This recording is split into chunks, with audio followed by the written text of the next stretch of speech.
From the University of Tulsa, this is Sacred and Profane Love, a podcast that explores how literature, philosophy, and theology can help us think more deeply about love, happiness, and meaning in human life. I am Jennifer Frey, Dean of the Honors College at TU, and your host. I invite you to join me and my guests, which range from award-winning fiction writers, poets, and literary critics, to philosophers and scholars from a range of disciplines, as we explore in conversation how the enjoyment of art might be, as the late philosopher and novelist Iris Murdoch has so provocatively suggested, a training in the love of virtue. I hope these conversations will enrich your life, inspire you to crack open some good books, and bring your attention back to what ultimately matters in the end. Welcome back, everyone, to another episode of Sacred and Profane Love. I am joined this morning by Stephen Karian, who is visiting us from the University of Missouri. Many of Karian's publications focus on Jonathan Swift. With James Woolley, he is finishing an edition of Swift's complete poems in 4 volumes for the Cambridge edition of the works of Jonathan Swift. He is also co-editor of the Swift Poems Project, which manages an electronic archive of textual information related to Swift's poetry. He has begun working on a new project, editing Alexander Pope's miscellany poems and uncollected verse for the Oxford edition of the writings of Alexander Pope. Welcome to the podcast, Steve. Thank you. It's a delight to be here. Yeah, it's really wonderful to have you here in Tulsa. For our listeners, last night, Steve led a symposium on some of the poetry of Jonathan Swift, and it was extremely delightful. And we're going to continue the conversation this morning, but over tea rather than wine. And I guess my opening question is just to ask you to tell our listeners maybe more about Swift. I mean, I think most people are familiar with Jonathan Swift, perhaps not his poetry, but I'll just let you tell us more about him. Sure. So Swift is probably best known as the author of Gulliver's Travels and A Modest Proposal. So 2 great satirical prose works, one lengthy and one very short.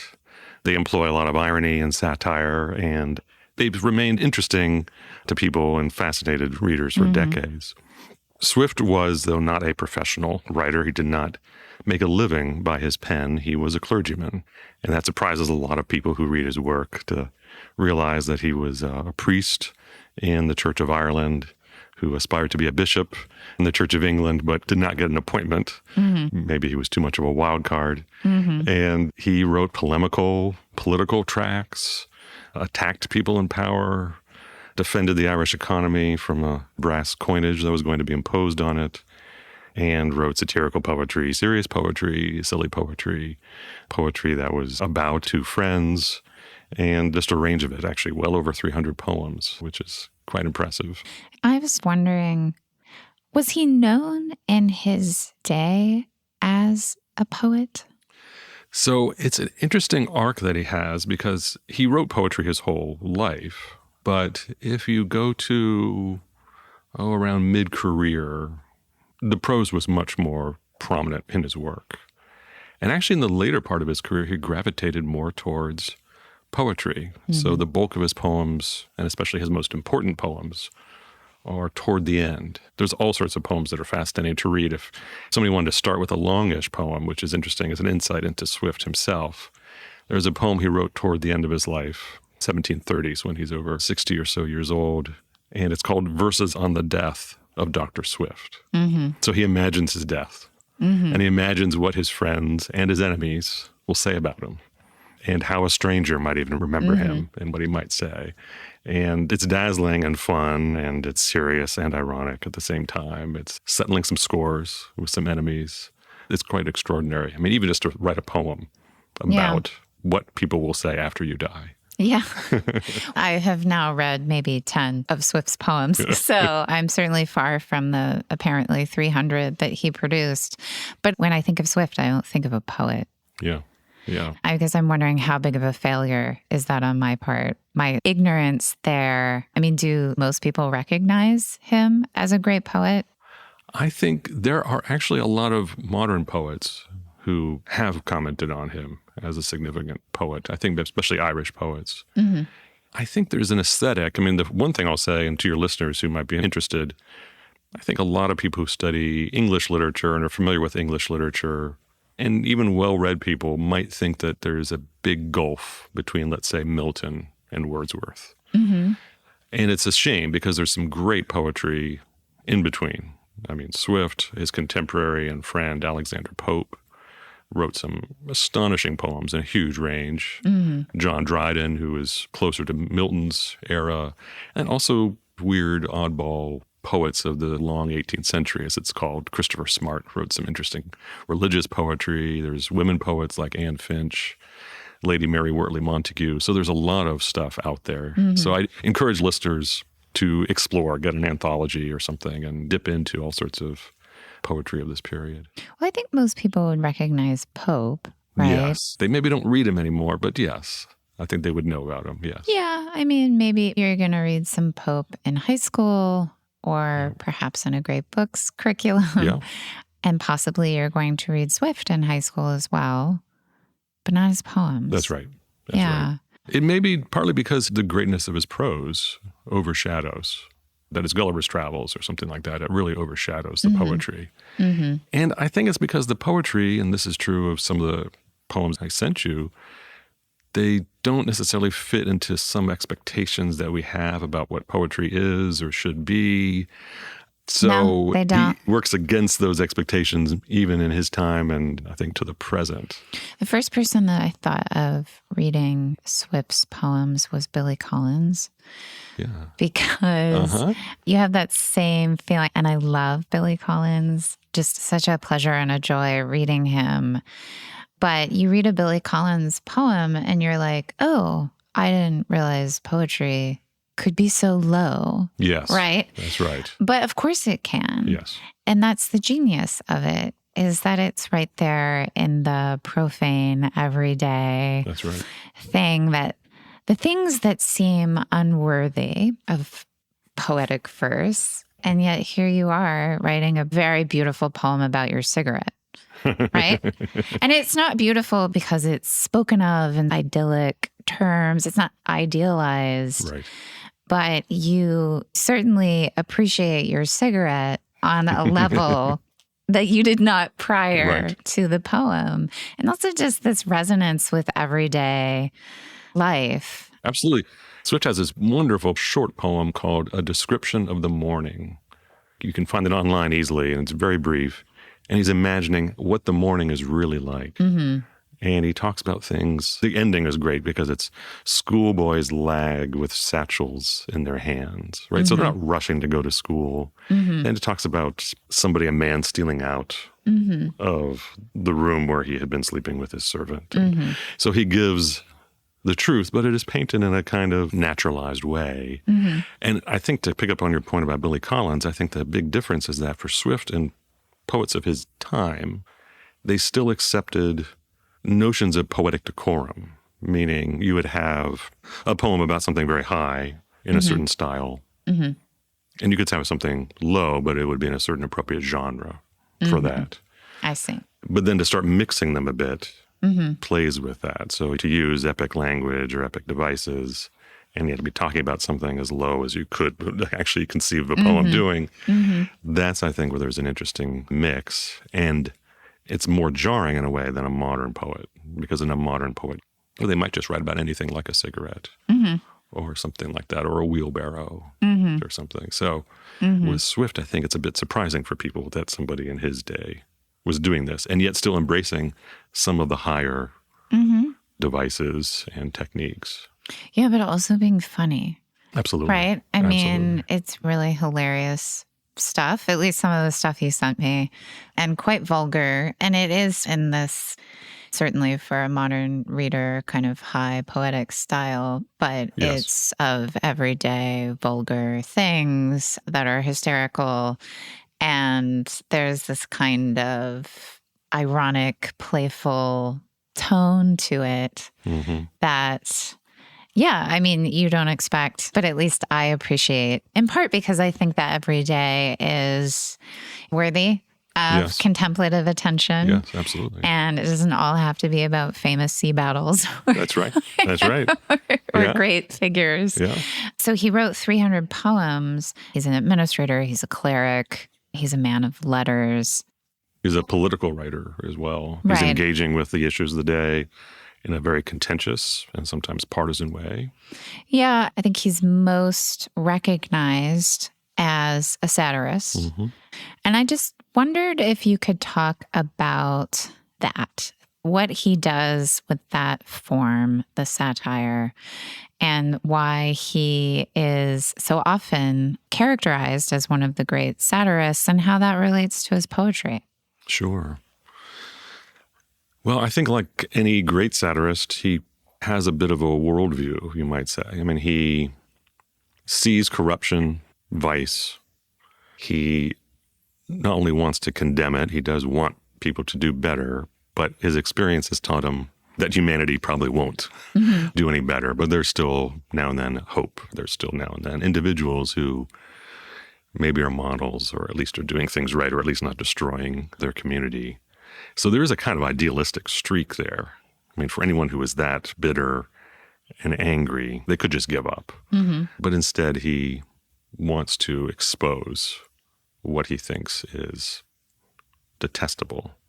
And he paints it sometimes in the worst possible light, at least in terms of political things. Mm-hmm. In terms of more social things, he's also interested in trying to jar people out of their complacency about the way they see the world. Some of these poems that I sent you, it's about how especially men conceive of women, how they have this extremely, excessively idealized vision, women as goddesses, which is part of a poetic tradition. But on any even just initial examination, there's a ludicrousness about it. So he has this character in the ladies' dressing room, this poem where this character Stephen sneaks into a woman's dressing room, a really well-to-do woman, and he waits until she leaves and he sneaks in there and he just goes through everything she has. And he's finding not just the cosmetics that she's used, but he's finding the dirty clothes and the rags and the material that's been used to make her up. And he's getting repulsed because he somehow imagined that, I don't know, this goddess is just always a goddess. Yeah, he also finds her poo. He does. He goes to the extreme of seeing what would have been called at the time a close stool. Remember, there's no indoor plumbing at this time. Yeah. So there's this item which looks like a chest with a lock and hinges, but the lid just simply covers the fact that there's a seat there. And inside this compartment, there would be a chamber pot for a servant to empty. So he opens it. It's not empty. And the smell hits him right away. But what's marvelous is that you could describe this in just very disgusting detail, and it wouldn't really have, I think, an impact.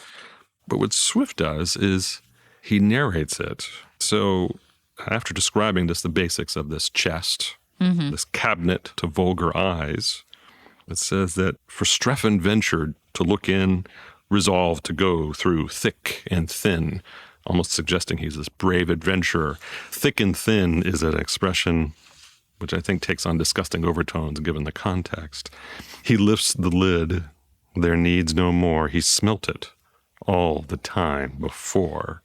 And then Swift launches into this simile. As from within Pandora's box, when Epimetheus oped the locks, a sudden universal crew of human evils upwards flew.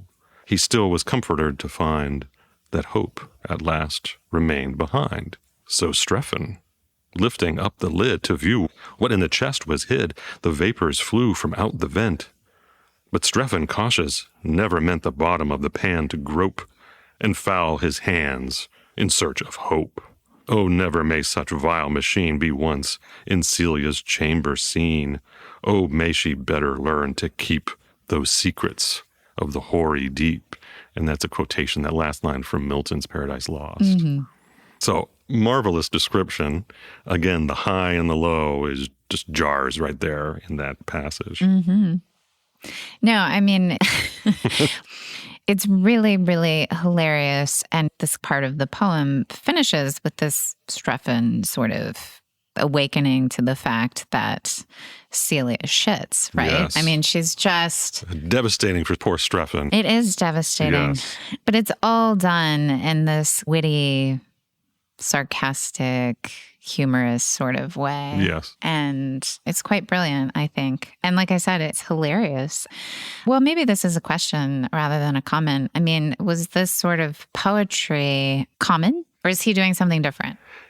I mean, there was always a vein of poetry that was willing to explore these aspects. I don't know that anyone did it quite as masterfully. Mm-hmm. There's a great line in a poem by John Dryden. The poem is called MacFlecknoe, and it's imagining a succession of one dull poet to another. And it uses this line, which is always quoted, and it's referring to the uses that these bad books will be put to. And the line is, martyrs of pies and relics of the bum. So the two uses that old discarded books we put to would be to line pies for baking. You use paper for that purpose. Relics of the bum, obvious use. Mm-hmm. But again, the cleverness of the line, when you think about it, is the use of religious language in those contexts, martyrs, relics. And Swift does that kind of thing too. Yeah, no, he's constantly marrying the sacred and the profane in ways that I deeply appreciate and love. And I'll just add that we got to remember, in London and Dublin, you do not have an underground sewer system yet. Mm-hmm. What gets washed off the streets, whether from animals or whatever, it's going to be right there on the edge of the street. Mm-hmm. And there might not be a nice, neat, high curb to separate pedestrians from it. And of course, other stuff gets washed into the river. Mm-hmm. So people are living with the smells and the sights of this stuff in a way that we are not. Yes, we're a bit more sheltered from the more disgusting, at least publicly. Yes. There is a kind of, at least in the poems that you sent me, there is a particular fascination or focus on decay. Yeah. Absolutely. Right. And the decay that comes with aging. Yes. But also just the decay of having a body. Right. Right. The fact that we are animals, that we are not angelic, that, I mean, we're a special kind of beast, right? Yes, yes. And I wondered, maybe all of his poems have this fascination. I don't know. I mean, certainly the poems that you sent me did. And I was just wondering if this is a unique theme for him or something that just is there for him for some reason. Yeah, it is in a number of his major works in some ways. I mean, this is true in Gulliver's Travels to a great extent, where Gulliver meets these rational horses. And for there, in some ways, it's the realization that reason, which philosophers from time immemorial have prized as a distinctive trait of the human animal, but now it's been placed onto these horses, who in some emblems, the emblem of a rider astride a horse is akin to the idea of reason controlling and directing the passions. To some extent, Swift is flipping this, by having the horses embody the reason. And these yahoos, who are actually human, are just appetitive and gross and repulsive even to Gulliver. But Swift, in a very revealing letter, talked about the definition of humans as rational animals. It said that he found that more accurately it was that humans are capable of reason. But too often, the reason that they do have is used to actually make everything worse. Sure. And in some ways, it's worse than the animals. The animals are not driven by, at least according to his outlook, by greed, by the desire to destroy each other. Or if they do, it's for food or something, which is perfectly appropriate in some ways. Well, perhaps the rational horses are not fallen. Yes. I mean, there is part of that. That's right. And Swift, what's interesting, because I know philosophy is your area. I mean, Swift was somebody who had a very tense relationship with Hobbes, with the writings of Hobbes. He rejected Hobbes's materialist outlook. Well, that's good. As a clergyman, I mean, as a Church of England clergyman, how could he accept it?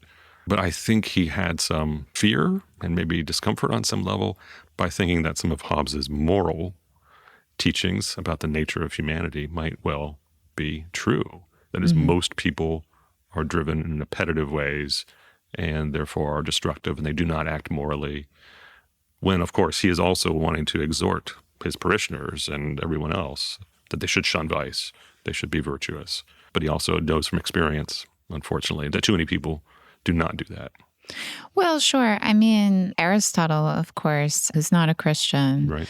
And also not a materialist like Hobbes. He's someone who recognizes that the capacity for reason, which is distinctive of the human person, needs to be habituated properly. That's right. And that without a proper education, I mean, that man is of necessity, Aristotle argues, a creature of habit. Yeah. So the only question is whether our habits will be good or bad. So that habituation of the passions so that they listen to reason, and of reason so that it tracks reality. That's the whole thing. Yeah. And I just wonder philosophically, I mean, I'm curious about Swift's education and what traditions he's coming out of, and also his Christian commitments, because at least in the poems that you sent me, one might wonder. I mean, you said this yourself at the beginning of the conversation. People are surprised that this is a cleric. Yes. Yeah, it is surprising because it's not this overtly Christian thing, which isn't necessarily bad. And I'm not suggesting that it would somehow be better if he were mentioning Christ every other second. But I do wonder to what extent his Christianity was external as opposed to internal. Yeah. I mean, what were his real commitments there? Well, there's every reason to think that he was a serious, committed cleric in the Church of Ireland, that he took his responsibilities seriously, that he thought, and he wrote and stated directly, he believed that the Anglican faith was the best faith. He thought that it avoided excesses in the context of Christianity. He thought it avoided excesses on either side. In that sense, that's a fairly straightforward attitude of his time among other Anglicans. The sermons that survive that Swift gave are very orthodox in an Anglican context. He wrote a really interesting prose work advising young clergymen on how to write and give sermons. And he was very critical when they tried to be too intellectual, when they tried to show off their learning. And he said, what you should do is explain to the parishioners what their duty is and exhort them to do it. And he really didn't think it was in some ways that much more complicated. He said you don't want to get too far into certain arcane debates to confuse them or to put doubt into their minds where there maybe wasn't doubt before. So that was his existence, I think, as a clergyman. And in some ways, as a writer in certain contexts, it was, I don't know, I'm not saying it was antithetical to that, but it also wasn't bound by that. So he's writing this poem, The Lady's Dressing Room, or a beautiful young nymph going to bed. I don't know that he's thinking, I'm doing my duty as a clergyman and writing these poems. I think he's interested in exploring certain issues, and he didn't think that that was a conflict with his official role. Yeah. I mean, does he ever in his letters or in any other context explicitly reflect on his vocation as a writer as opposed to a cleric? Because this would less be a worry in his historical context, but certainly when you think of Christian writers now, there's a lot of reflection on what it means to be a Christian writer, what it means to be a Christian novelist or a Christian poet. Somehow there's this sense that, well, we must connect it back to the faith. And I'm wondering if he ever engages in that kind of reflection. And if he does, what does he say about it? I don't remember him expressing any kind of concern that he is writing something that's somehow not in line with what should be expected as a clergyman. I mean, people knew he was a bit of a wild card in certain ways, and this was even true in the church. And I think that's one reason why he didn't rise any higher than he did, although Dean of St. Patrick's Cathedral was a significant appointment, and he took it quite seriously for several decades, remained in that post until his death, last 32 years of his life. I think in some ways where he maybe gets the most exercised on some of these issues is when he is directly taking on a group that he would refer to and others referred to as the freethinkers. And that could be a wide category. Yeah, there's so many. Atheists, deists, or whatever. And that does exercise him in a way. And I think some of his harshest statements of ridicule come out against them. I think he sees them as a corrupting influence. He definitely gets his vitriol going quite strongly. Otherwise, I think a lot of times he's writing about, sometimes when he writes about the church, it's not about what you might call the religious, spiritual aspects, but he's writing about the economic basis of the church. He's writing about the fact that there are parliamentarians in Ireland who are trying to pass laws that are going to strip the church maybe of more of its wealth. So it's essentially a contest between the landowners and the church, and that gets him very much exercised, and he sees that as a threat to the church's stability. So it's maybe because what he was concerned about more was the economic stability of the church, but also it's worth remembering that he's writing in Ireland most of the time in this period, at least as the Dean of St. Patrick's. And in Ireland in the 18th century, the worry was actually more about the Presbyterians and their influence and the fact that toleration in the Church of Ireland, what he thought would be a risk, tolerating too much of Protestants who were not in the Church of Ireland, that they would weaken the church. They would maybe even remove it as the state church. And therefore, with the support that comes with being the state church. This is a bit unusual that for a lot of his life, he's not directly attacking Catholics in the way that a lot of Anglicans are at the time. And that's because of the Irish context. By this time, Irish Catholics are politically and economically actually very weak. Sure. I mean, they're not really a threat. That's right. There's been so much subjugation. There's been so much confiscation of property and all this. So for him, the Presbyterians or other dissenters were a threat. And from his perspective, a very real one. I think he compared the Catholics in Ireland to like a lion chained at the foot of a chair. And the Presbyterians, less numerous, but a cat that was in danger of scratching your eyes out. Right. Yeah. Yeah. Well, I mean, I want to come back around to satire because he's a brilliant satirist. I'm wondering why he chose satire as the form in which he wanted to express himself, both poetically and in his political writings, but then also his more literary forms. Why satire? I mean, that was obviously intentional. Yes. It may have something to do with the same justification that Juvenal gives in one of his satires about. So what is that? Given the state of the world, given the state of what's going on, how humanity is behaving, politics, how can one not write satire? So there it's more forced upon you because of what the world is like. So I have a lot of sympathy for that. Yeah, sure. But what does that really mean? Like, if we want to parse that claim, is it a claim that things are just so absurd, the best you can do is be distanced from it and laugh? Or is it something else? Because you had mentioned that there was a connection between satire and hope. And I'm very interested in this. Walker Percy, who's a 20th century novelist, who I think also is a brilliant satirist, he once said that satire is always launched in the mode of hope, right? And what does that really mean, that the world is so bad, satire is necessary? How do we unpack that? I think there's another example from a Swift poem. It's called Epistle to a Lady, which it sounds like it's going to be just about a relationship to a woman, which it is, but also it's very political in an interesting way. And there he gives a bit of a justification. And in some ways it's predicated on an attitude toward human behavior.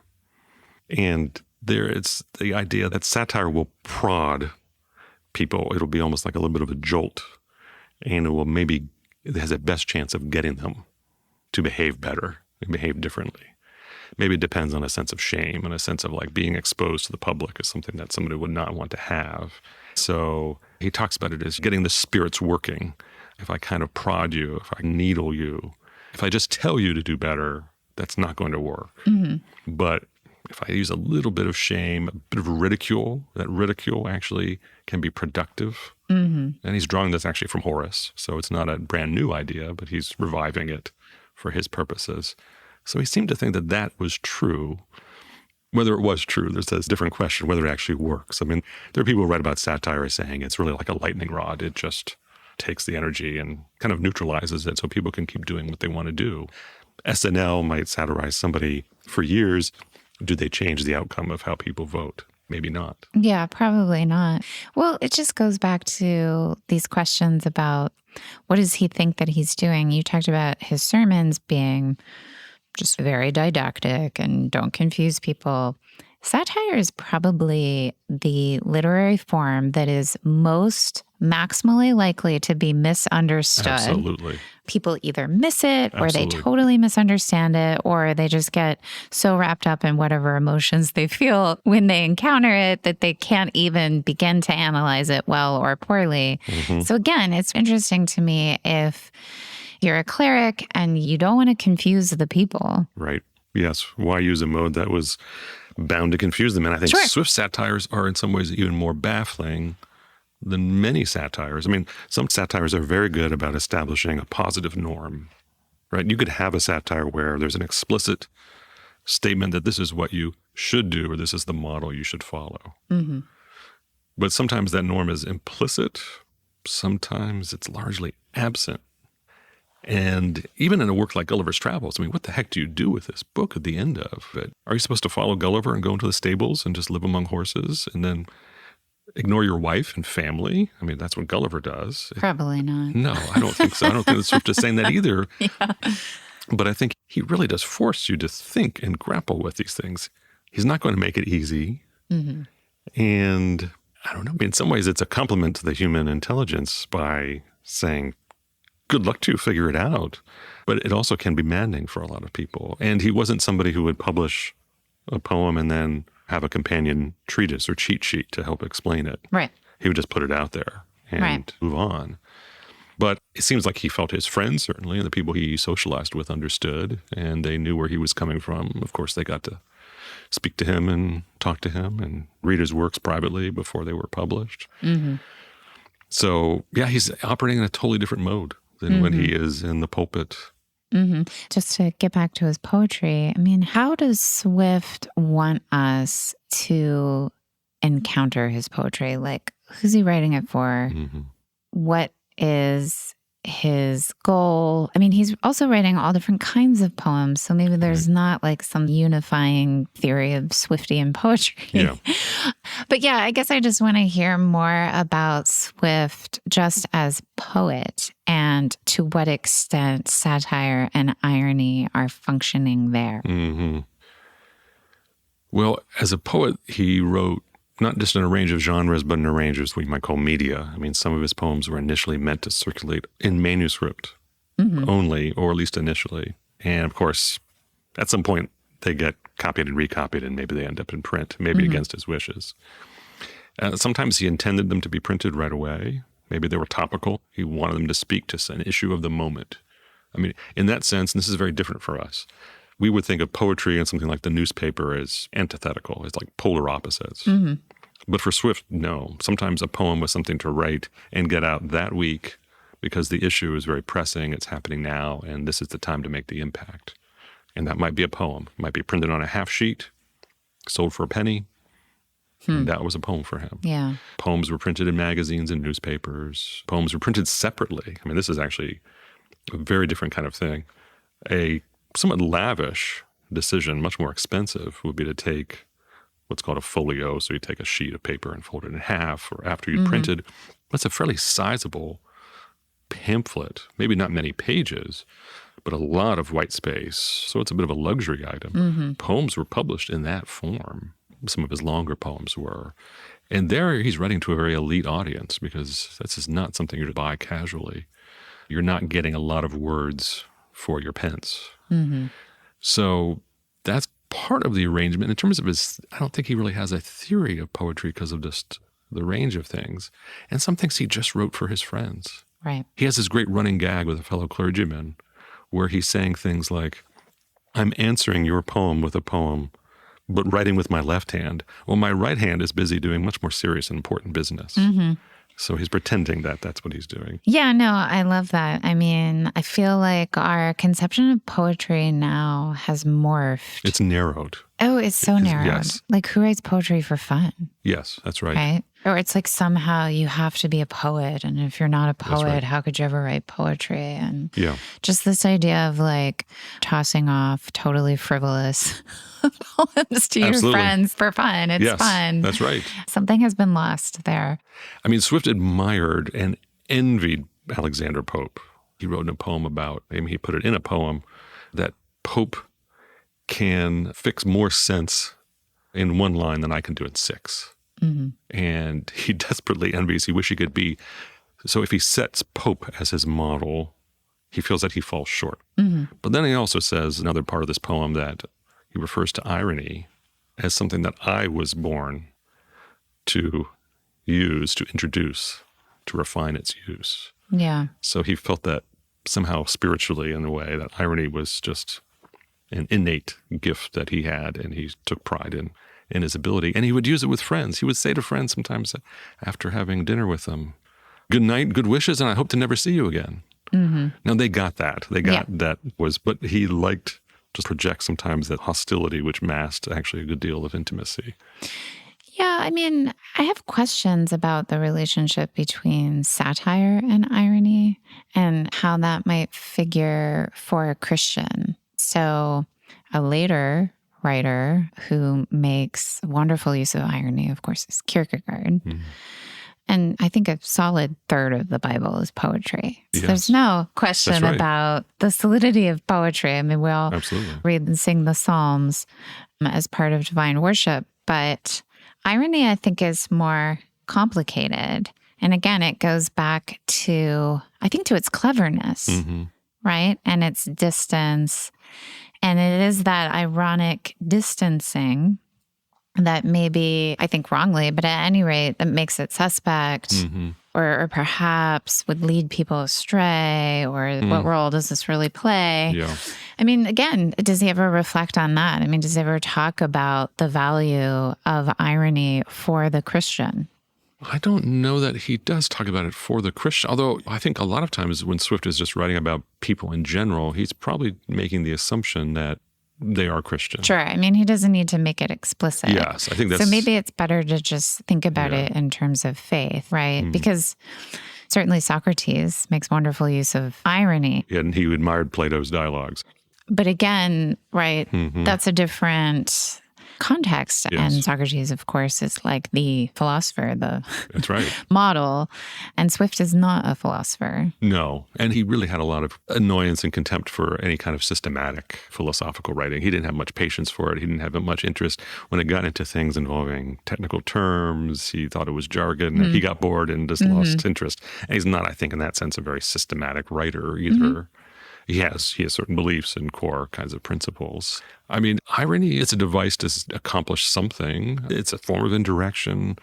It's, quite frankly, a great compliment to the reader because it expects the reader to understand the presence of it. With satire, he has a great statement in a prefatory to the Battle of the Books that satire is a glass, meaning mirror, where people see everyone else's reflection but their own.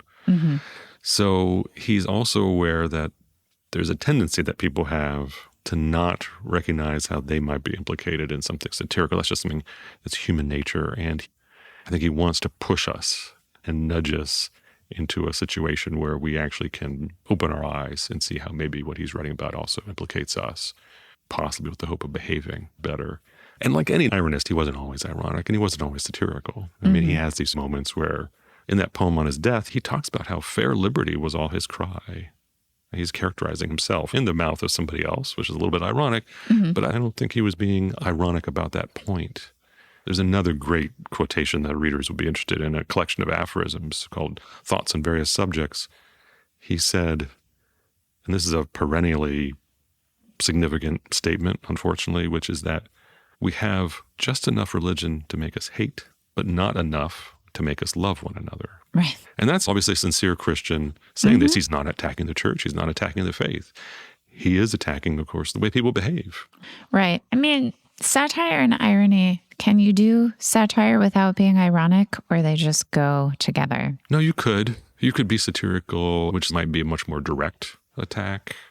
I think Swift saw that there was much more artistry in the use of irony. And again, I think he thought it was more effective. It would be more memorable. It would be more appreciated. He felt that he was writing more to the refined reader. So someone who was much more attuned to this.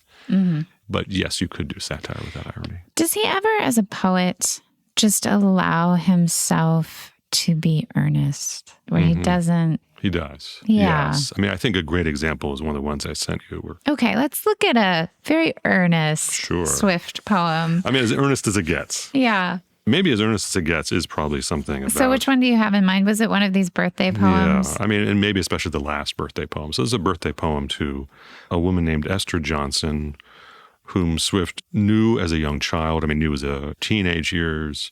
He actually helped tutor her. He taught her handwriting. Her handwriting was actually very similar to his, and encouraged her to live in Ireland because she was an orphan and the money that she had would last longer. So is this one Stella's birthday written 1725? Let's do the 1727, which is the one we talked about last night, the last of the third of them. Okay, yes. But she also was ailing, and by the time she was in her mid-40s, it seemed clear to him, and he was a good 14 years older, that she was not going to live long. Mm-hmm. So this is a poem where he is right into her anticipating that she doesn't have long to live. And maybe this is the last birthday. He had been writing birthday verses for her for every year for about 8 years. So this is a poem that begins, "This day, whate'er the fates decree, shall still be kept with joy by me. This day then let us not be told that you are sick and I grown old, nor think on our approaching ills and talk of spectacles and pills. Tomorrow will be time enough to hear such mortifying stuff. Yet since from reason may be brought a better and more pleasing thought, which can, in spite of all decays, support a few remaining days, from not the gravest of divines, except for once, some serious lines." He's almost warning you, like, I'm not kidding this time. Yes, that's right. This time, I know I'm not the gravest of divines, the most serious, the most somber. He actually thought that was an affectation. For once, some serious lines. And the serious lines are about encouraging her to reflect on her life. He says, "Although we now can form no more long schemes of life as heretofore, yet you, while time is running fast, can look with joy on what is past." He knows she's going to die. And your students were wonderful when we talked about this poem, because you get students who might be very intellectually mature, but your students were very emotionally mature because they recognized that somebody who is in this situation, that is Esther Johnson, the great necessity of being comforted by somebody else, being told, you've lived a wonderful, virtuous life. You have done many, many good things. You have everything to be proud of in the life you've lived, the way you've lived it, and know that when your body dies, that you have a future happiness, and that you can be assured of that. And obviously we will deeply miss you and regret you not being with us, but take some comfort. Yeah, the things that do not decay. Virtue does not decay. No, and he says it's the chief of human good, is what he describes. And there's not an ironic aspect to that discussion. And he's not being ironic when he is praising her charity, the way that she saved people from despair, helped her friends, defended her friends, and was courageous. That's not ironic. This is quite heartfelt. And it's a beautiful poem. Yeah, and it is so interesting that he sets it up as, no, I'm just going to speak from the heart. It's interesting that he allows himself to do that, but it's also interesting that he feels he needs to let you know. That's right. Yes, he needs to. Right? Yes. Yeah, I feel like there's a big tell there. And I mean, he would josh with her in other birthday poems. He would talk about the fact that, she's growing older and she's getting wrinkles. And he says, that's okay because my eyesight is going bad. So I really can't see the wrinkles. So he's also acknowledging his own aging, his own decay, his own bodily decay. It's inevitable. Yeah. I think it would be so fun to teach Swift and David Foster Wallace together. Just because David Foster Wallace, who I love, became disillusioned with irony. Right. In a way, he felt that irony had taken over to such an extent that we could no longer give ourselves permission to really just earnestly live. Yeah. Because it was no longer a posture that you might take up in writing. It had somehow suffused our way of living and our ways of interacting with one another. We couldn't somehow step out of the irony anymore. And it's just something that I think about a lot because irony is good, but it can't take over. It can, in a way, function for many people and not intentionally, so as to always keep them at a distance because that's safer. It is. Right? Because if you're always at that ironic distance, then you're never really in the thick of it. Yeah, you won't feel pain at some serious because you're always removed. Yeah. And it's a way of protecting yourself, but it's also a way of preventing yourself from ever actually loving other people or having a meaningful life. I mean, I think that was the tension that he was himself trying to work his way through, I think, in his life as much as his literature. Yeah. There's a moment in one of Swift's prose works where he's writing about the terrible economic condition in Ireland. So it's a little bit later, I think, than A Modest Proposal, but he actually breaks in and says, but I can maintain this irony no longer. So he's been taking that distant stance, but actually he's so outraged at the policies that have not just produced, but continued to inflict deep poverty and suffering on the Irish that there's in some ways a bit of a break, actually, in the pamphlet. And even in A Modest Proposal, I mean, he has this famous italicized passage toward the end, which are allegedly the things that he is not recommending. But in fact, it's clear that these are very concrete, specific policies that would help the Irish economy, and he is actually recommending them. Yeah. So, I think I'm glad you mentioned this about Wallace, because maybe we look at ourselves in a bit too much of an age of irony where to be ironic is the cool or hip thing to do, but it does prevent us, creates this shield or illusory protection. Whereas maybe in Swift's day, he in some ways needed that more because the climate wasn't such that people were automatically as ironic. Yeah. So different times, the works read differently.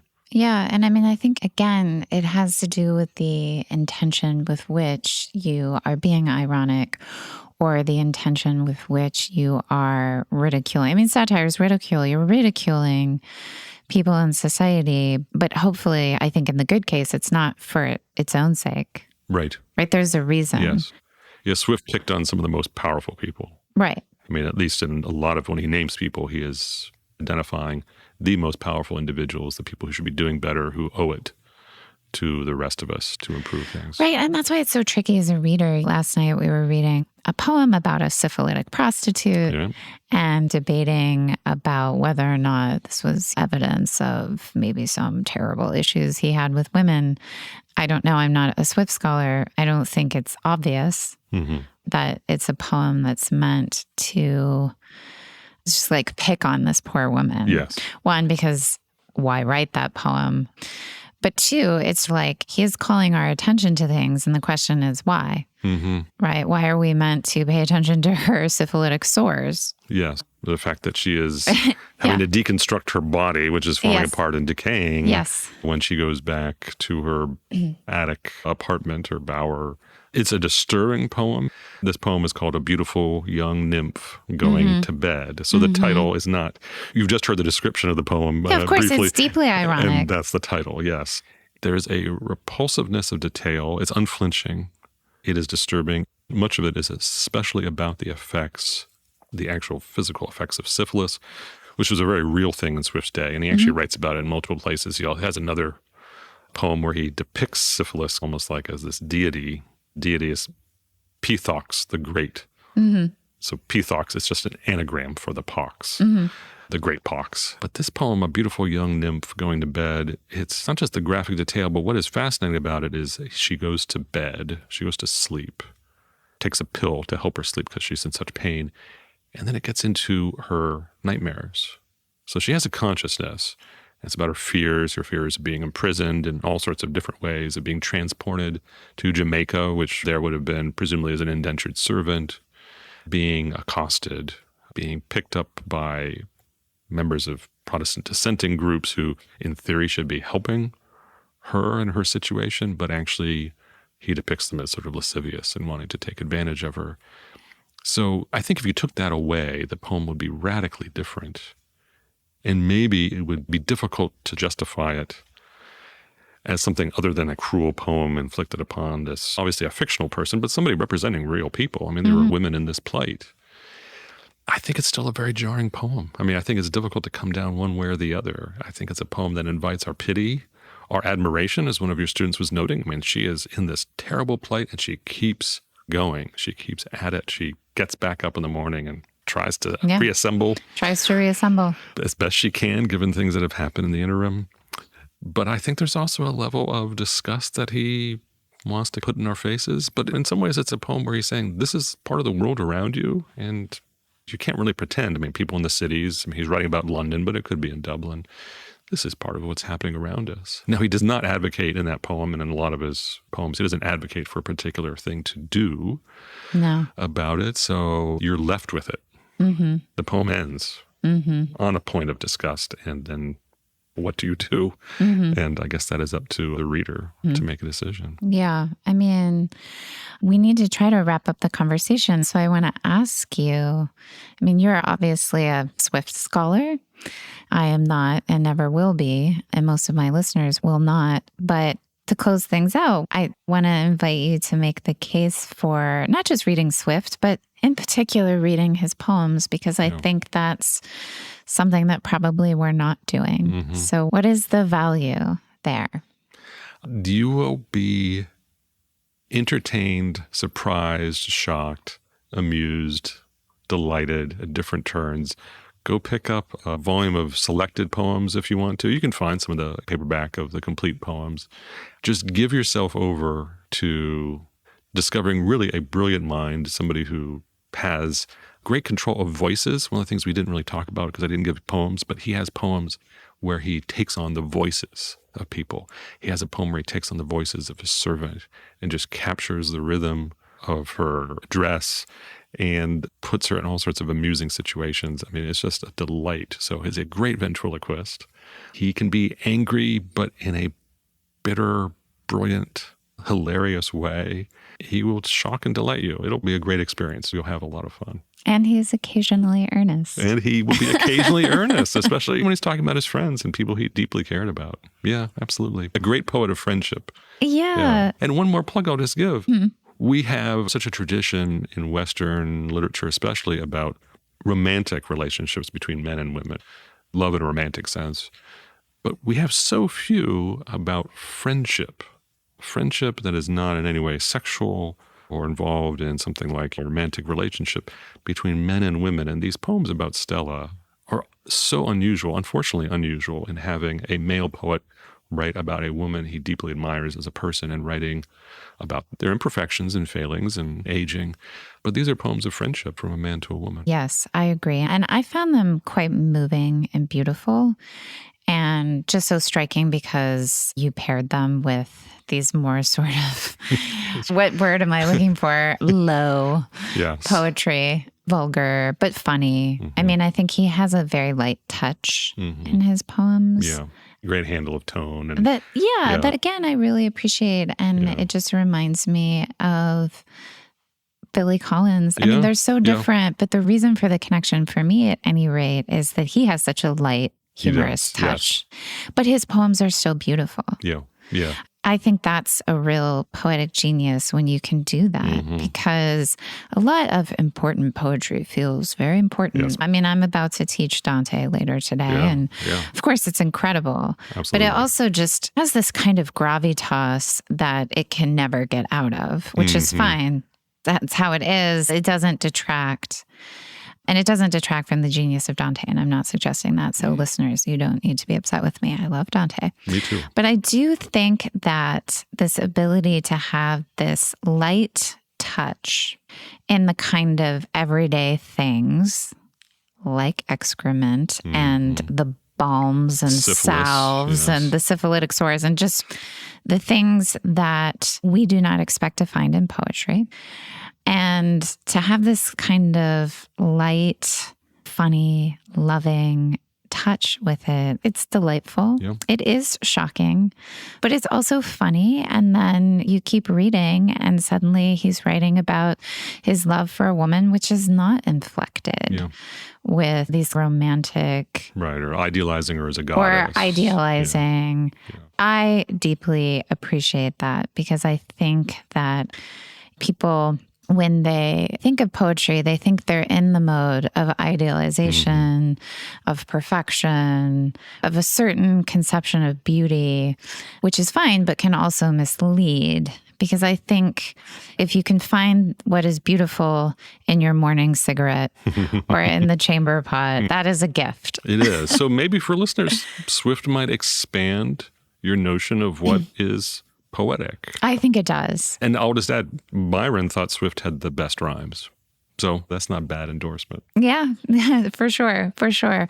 Well, thank you so much, Steve, for joining us and for encouraging us to read Swift. Super grateful. Thank you so much.